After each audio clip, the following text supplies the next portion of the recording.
Hi guys. So just like the homeostasis of water in the body, the homeostasis of salt is also metric work. So salt or sodium, either term could be used.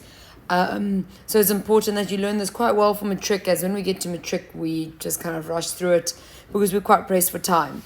So here we have a hormone that is rather similar to ADH because it starts with the same letter, but it's important to remember the difference. So this hormone we are looking at is aldosterone. So aldosterone is secreted by the adrenal gland. So the adrenal gland, remember, sits on top of the kidney and it secretes aldosterone and adrenaline, which we learn about in matric next year. So don't get that confused with antidiuretic hormone from the pituitary gland. But I do acknowledge in this video that there is a big correlation between the homeostasis of salt and homeostasis of water.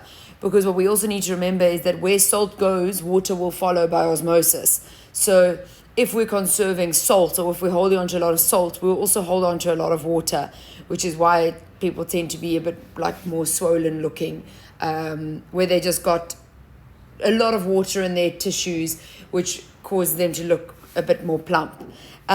So let's start with the fact that there's always a normal level of sodium in your body, and homeostasis is about maintaining that normal level within narrow limits. So obviously it's not like an exact number, it's give or take a couple of units depending on what is measured in.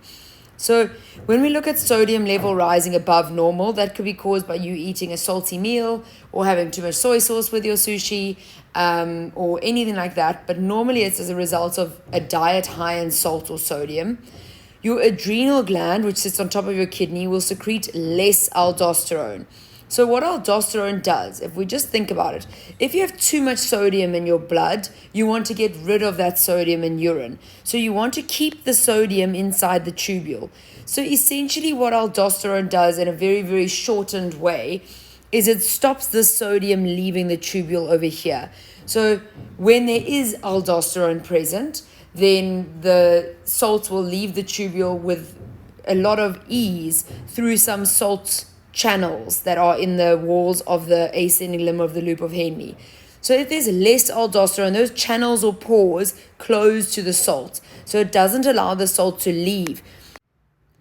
So what that essentially means is that this process that's happening here will not take place. So the salt instead will remain inside the tubule, and that means the urine will remain very, very concentrated. So that means also less water will leave, so you'll generally produce a lot of urine. So let's just go back to our flow chart. If the sodium level rises above normal, the adrenal gland will secrete less aldosterone. So it stops this process happening here. Therefore, less sodium is reabsorbed.